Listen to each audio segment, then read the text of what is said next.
Salut à toutes et à tous, j'espère que vous allez bien. Bienvenue sur la chaîne Soigne ton art. Aujourd'hui, nous terminons notre deuxième vidéo sur Donald Woods Winnicott. Donc, je rappelle, pédiatre, psychiatre, psychanalyste anglais, figure majeure de la psychanalyse deuxième partie du XXe siècle et surtout dont l'œuvre est fondamentale pour les thérapies à médiation en général et les thérapies par l'art en particulier. Aujourd'hui au sommaire, nous allons voir le playing ou le jeu pour se découvrir soi, découvrir son soi, la créativité pour vivre et non exister. Enfin, nous verrons Winnicott, précurseur du concept de médium malléable et théoricien des liens et de l'attachement.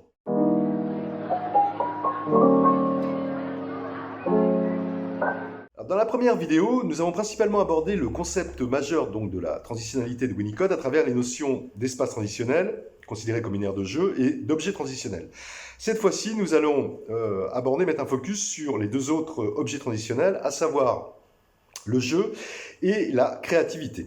Alors, ce qu'on peut dire, c'est qu'à la base de la théorie de la transitionnalité, donc on avait vu que Winnicott part du postulat qu'une mère suffisamment bonne permet au nourrisson d'avoir le sentiment d'authenticité absolue dans son rapport au monde et qu'il va ainsi pouvoir vivre en faisant de sa vie une création. Ça, c'est l'idée. Donc la notion, on voit tout de suite la notion de créativité donc au cœur de sa théorie de la transitionnalité. Mais ce qui est très intéressant chez Winnicott, c'est qu'à la différence de nombreux psychanalystes, notamment de Freud, de Jung, mais d'autres également, Winnicott, en fait, va dès le départ considérer la créativité bien au-delà de la question artistique, en partant du principe, en fait, que la créativité est partout. Et il va même avoir une expression, savoir l'être et le faire, c'est-à-dire le being and doing, en considérant, selon lui, que la notion de créativité doit être entendue comme un processus, en fait, très vaste, qui se rapporte à la vie, en général, et à l'être. Et que la créativité, c'est donc faire, et que si l'on fait, c'est qu'il y a déjà créativité.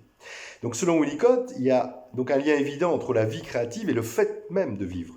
Mais selon lui, autre point majeur, c'est que le sentiment de créativité ne peut apparaître que dans l'introduction du principe de plaisir.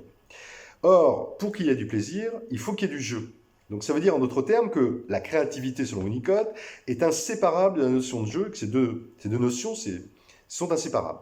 C'était en fait en jouant que l'enfant, mais aussi l'adulte, l'adolescent, l'adulte, est capable d'être créatif et d'utiliser sa personnalité tout entière. Et donc, en ce sens, que le jeu et la créativité sont donc deux objets transitionnels.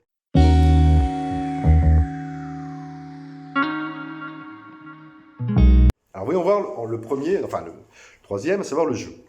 Alors en matière de jeu, également très intéressant, Winnicott distingue un type de jeu qu'il appelle le playing, qui correspond selon lui en fait à l'espace transitionnel qu'on a décrit précédemment, dans lequel l'enfant peut se projeter dans le monde extérieur. Donc pour Winnicott, le playing, c'est un jeu libre, sans contrainte, sans règles fondamentales, même si c'est dans un cadre. On pourrait dire que c'est le jeu de la création en fait. C'est un jeu créatif, une expérience dynamique au cours en fait de laquelle, c'est ça qui est très intéressant, très important en fait, le playing, au cours duquel en fait les pulsions les plus diverses peuvent s'exprimer, se manifester et rendre le jeu, selon Winnicott, effrayant. À savoir que toutes les palettes d'émotions, même les plus extrêmes, peuvent s'exprimer. Et que le playing représente en ce sens une activité vitale, essentielle chez l'être humain. Il opposera au playing le game, donc le jeu plus classique, le jeu qui a des règles, et qui, selon Winnicott, représente plutôt une tentative justement de tenir à distance l'aspect effrayant du jeu, à savoir du playing. Donc on ne peut pas déborder, parce qu'il y a la question des règles très précises. Mais en fait, Winnicott va surtout montrer en quoi le playing est indispensable à la créativité, en y reliant encore une fois la notion de principe de plaisir.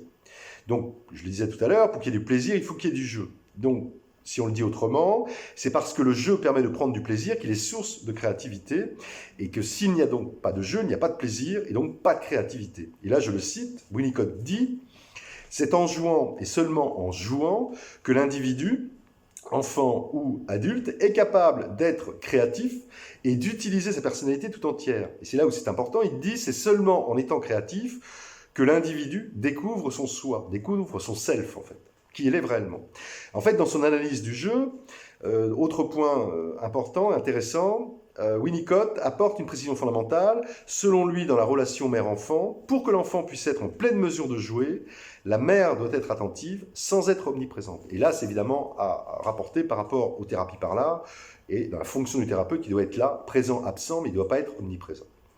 Ce qu'on peut dire, c'est que dans le champ des thérapies par l'art, c'est donc le playing qui est visé, car c'est un jeu qui favorise la créativité et le geste créateur. Mais ce qu'il faut bien voir, c'est que pour que les personnes accompagnées puissent être en situation de playing, justement, il est nécessaire donc que le thérapeute, sorte de maître du jeu en fait, propose donc un cadre chaleureux et ludique, propice au plaisir, et que dans ce sens, le thérapeute et le cadre doivent donc être stimulants et donner envie de jouer. Et ce qu'on peut dire, donc fondamentalement, c'est que Winnicott fonde toute sa théorie sur la place fondamentale du jeu. Et qu'à l'inverse, la plupart des psychanalystes qui l'ont précédé, ce que je disais tout à l'heure, je parlais de Freud et de Jung notamment, qui postulaient que le jeu est un moyen thérapeutique, Winnicott, de son côté, lui, estime pour sa part, à la suite de ses observations cliniques, en fait, que le jeu, chez l'enfant notamment, il est spontané, il est universel. Ce qui signifie que le jeu a des vertus thérapeutiques et qu'il n'est pas en fait uniquement un contenu, mais également un contenant. Là, je le cite, Winnicott dit « Le jeu est une expérience toujours créative, une expérience dans le continuum espace-temps, une forme essentielle de vie. » Et c'est donc pour cette raison, en fait, fondamentalement, qu'en psychologie, en psychologie du développement, l'accent est mis sur l'importance du jeu pour le développement de l'enfant. Mais ce qu'il faut bien voir, c'est que si le jeu apparaît comme la meilleure thérapie pour les enfants, il est également très bénéfique pour les adolescents, les adultes, les personnes âgées, et qu'il n'y a pas d'âge pour jouer, puisqu'on sait que le jeu fait sens, il met en mouvement, il est révélateur de sentiments, etc. Et en fait, ce qu'il faut voir, c'est que Winnicott considère que le jeu, donc c'est en cela, fait partie des phénomènes transitionnels, et donc qu'il est encore une fois la base de toute l'existence expérientielle de l'homme. Et que dans ce sens, il nous semble assez juste de postuler que les thérapies par l'art sont peut-être et avant tout des playing thérapies.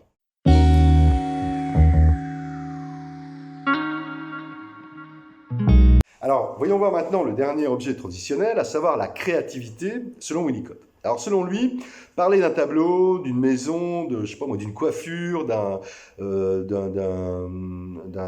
musique, et d'un plat cuisiné, d'ailleurs, il dira qu'on peut être très créatif en faisant cuire des saucisses, hein, c'était ironique, mais ce qui est juste dans la façon dont il appréhende la créativité, tout cela, en fait, pour lui, c'est identique puisqu'il a une créativité. Et en fait, ce qui intéresse Winnicott, fondamentalement, c'est la créativité donc dans son aspect universel, laquelle on pourrait l'assimiler, il peut l'assimiler en fait à la pulsion de vie, voire à l'élan vital tel que, là je renvoie à Moreno, à la vidéo qu'on a faite sur Moreno. Et en fait, il lui arrivera même à Winnicott de reprocher aux psychanalystes qui se sont penchés sur cette question, Freud le premier, en fait d'avoir confondu créativité et activité artistique, au point même de négliger la créativité et surtout de se priver d'interroger le thème principal, qui est en fait la pulsion créative elle-même. Et bien que Winnicott reconnaîtra qu'il n'a pas les moyens d'expliquer cette pulsion créative, il estime que l'on peut établir un lien entre la vie créative et le fait même de vivre. Et c'est d'ailleurs là, peut-être, le point fondamental qu'interroge Winnicott, en distinguant deux notions, la notion d'exister et de vivre, distinction en fait qui entraîne, d'une certaine façon, toute sa théorisation de l'ère transitionnelle. C'est-à-dire qu'en choisissant d'envisager la créativité dans son acception la plus large, en fait, Winnicott l'assimile à une attitude de la personne face à la réalité extérieure qu'il associe à la santé et au goût pour la vie. Et là, je le cite, il dira « Il s'agit avant tout, par de la créativité, d'un monde créatif de perception qui donne à l'individu le sentiment que la vie vaut la peine d'être vécue. » Autrement dit, en étant créatif et en exprimant sa créativité, on peut vivre plutôt pleinement, mais que si on ne l'exprime pas, on ne fait que exister. Et ça, c'est fondamental par rapport à tout l'apport de l'art comme soi, en fait. Ce qu'on peut dire enfin, c'est que selon Winnicott, la créativité est présente à des niveaux variables chez tous les individus, que donc tout le monde peut être créatif. Mais encore faut-il avoir le désir et se trouver surtout dans les conditions favorables pour exprimer sa créativité ou créer les conditions favorables pour le faire. En dernière instance, ce qu'on peut dire, c'est, outre le fait qu'il postule à raison que la créativité est complètement liée au jeu, et surtout que sans jeu, il ne peut y avoir une réelle expression de la créativité, Winnicott voit dans l'imaginaire et la créativité une forme de pensée intermédiaire qui fonctionne de manière un peu associative, mécanisme qu'on retrouve dans le jeu et dans le rêve, et aussi de manière analogique.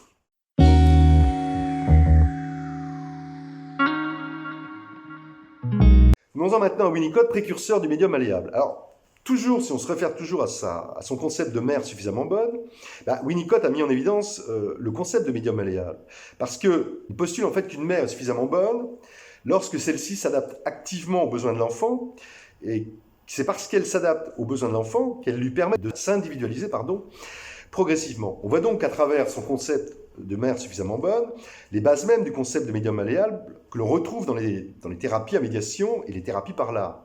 Et ce concept qui a été mis à jour par Marion Milner, là je vous renvoie à la vidéo qu'on a faite sur elle, dont Winnicott fut proche d'ailleurs, est parfaitement étayé par ses travaux à lui. À savoir que de la naissance jusqu'au sevrage, la mère va être malléable à souhait pour son enfant, son bébé, ce qui va aider celui-ci progressivement à devenir sujet. Et en fait, Winnicott montre ainsi comment l'enfant a besoin du caractère malléable de l'environnement dans lequel il se situe pour pouvoir commencer à symboliser, à se différencier, à se subjectiviser de manière graduelle. Et qu'ainsi, l'enfant pourra inscrire sa trace ou laisser son empreinte, ce sera grâce à justement la question de son environnement malléable. Et que c'est grâce à ça qu'ainsi il pourra plus tendre vers son statut de sujet à part entière. Et c'est ça qui est intéressant, c'est exactement ce qui se passe en thérapie par l'art. Pour que les personnes accompagnées puissent se libérer, puissent exprimer pleinement leurs émotions, leurs conflits, elles doivent pouvoir s'appuyer et s'étayer sur un cadre thérapeutique malléable qui va passer par la malléabilité du thérapeute, du cadre physique, des matières à créer. Et un peu comme l'enfant qui utilise sa mère comme médium malléable pour commencer à rentrer dans un processus de subjectivation, eh bien les personnes accompagnées vont utiliser le thérapeute comme matière malléable pour pouvoir organiser et mettre en forme leurs conflits internes. Finissons brièvement, malheureusement, par Winnicott, théoricien des liens et de l'attachement. Là encore, on se réfère au concept de mère suffisamment bonne, à savoir pendant le temps de l'enfance, ou comment Winnicott montre comment nous expérimentons la question des liens, que les liens se font, se défont, se refont, et que le processus d'individuation s'opère progressivement. Alors, ce qu'on peut voir, c'est qu'après la première castration, lorsque le cordon ombilical est coupé, que le nouveau-né est séparé de sa mère, le bébé va rapidement éprouver la question du lien. Et comme l'a très bien analysé Winnicott, vers 3 semaines, lorsqu'il ressent que la mère n'est pas toute puissante, il va alors vivre cette période comme un manque et va commencer à développer ses propres capacités de symbolisation. Un peu plus tard, c'est vers 7-8 mois, l'enfant découvre l'extérieur, le processus de séparation s'accélère avec l'apparition d'un tiers séparateur, donc l'espace transitionnel. Puis, lorsqu'il effectue ses premiers pas, stade oral, qui correspond également à la fin de l'allaitement, qu'il essaie de marcher seul également, il va commencer à établir, l'enfant, des liens entre les mots, entre les objets, les images, les personnes, et il va commencer à exprimer sa créativité. Et à travers ça, en fait, Winnicott va montrer que les liens, donc, sont au cœur même du processus créatif, de la créativité, et qui sont constitutifs de l'acte de création. Et que dans ce sens, selon Winnicott, la créativité doit donc être avant tout entendue comme la capacité à créer des liens avec le monde extérieur, avec sa vie intérieure.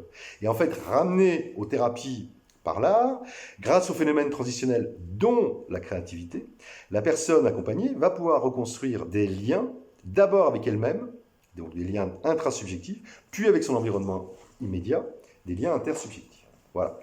Très riche, l'œuvre de Winnicott, très très riche, elle mériterait beaucoup plus de vidéos. C'est vraiment, si vous ne connaissez pas bien, je vous encourage de creuser, c'est absolument passionnant.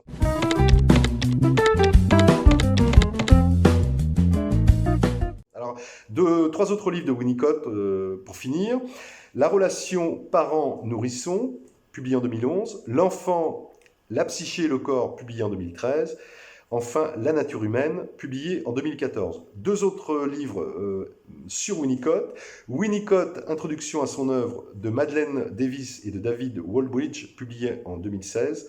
Enfin, 100% Winnicott, Anne Lefebvre, publié en 2011. Voilà. Si vous souhaitez réagir ou me contacter au sujet de cette dernière vidéo sur Winnicott, toutes les coordonnées dans la description de la chaîne. Sinon, à très bientôt pour une prochaine vidéo. D'ici là, portez-vous le mieux possible et surtout, n'oubliez pas de soigner votre art. Bye bye, à bientôt.